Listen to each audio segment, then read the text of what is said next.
Welcome back. We're going to start Farmer Boy, chapter 24. Open your workbook, please, to page 60. We're going to go through the vocabulary words, and then you can read your chapter, and then we'll finish up with some questions. Please look at the top of page 60. The first word there is timber. Have you ever seen in cartoons or other places that you have a lumberjack in there? Timber! It's kind of a warning to tell everybody that what's happening. A tree's falling. Okay, so it says here, timber is trees or wooded land considered as a source of wood. Okay, so it can be the act of having the timber falling, or it could be the land itself. If you remember, trees are a natural resource, aren't they? So this timber area is a resource. It's a good source of wood. All right, the next one is bobsled.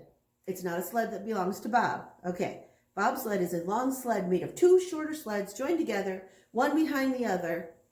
All right, it's a sled. The next word is a funny spelling, but it's the actual word of tongue. Look at that. Would you have guessed it? I bet some of you knew, but maybe not everybody.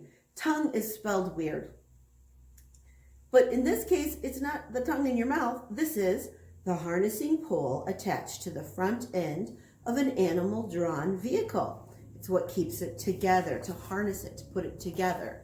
But that is the same spelling for both things, both kinds of tongues.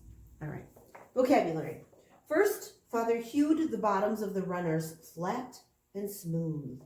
What do you think that hewed would mean if you go with the context clues of this? He hewed the bottoms of the runners flat and smooth. Do you think it has to do with carving and chopping? Yep. So the book says carved, chopped. He made the wood so it was flat and smooth. From what we've read, he was definitely good at woodwork, wasn't he? All right, the next one. Number 2. Clear around the crook of their turned up front ends. Crook here. This is not talking about a robber here. That's another use of the word. But here the crook is the curve or the bend. The curve or the bend. Sometimes we think of shepherd's staffs that a shepherd would hold, and the top is a curve up there. That's the crook of it. That's the curve. Number 3, into the holes he drove stout wooden pegs. Stout here means strong and sturdy. Strong and sturdy. They were not going to fall apart anytime soon. They were strong. Number 4. For the tongue he used an elm sapling. A sapling is a young tree.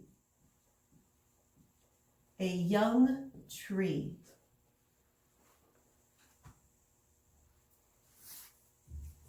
Number 5. Elm is tougher and more pliable than oak. That means flexible. Pliable is flexible. You can move it, you can bend it. Okay, I want you to read chapter 24, and then come back and we'll discuss the questions. Did you enjoy chapter 24? I hope so. Let's look at the questions at the bottom of the page. Why does Almanzo want his very own bobsled? Well, he figured that if he had his own, he could do what? He could help bring the timber out of the wood. That's right. Number 2, why does Father show Almanzo how to make the sled rather than making it for him? For the same reason that I show you things, or that Mom and Dad show you things, so that you can do it yourself, right? Because what if we're not around? You need to know how to do it on your own. So Father knows it's important for Almanzo to learn the skill.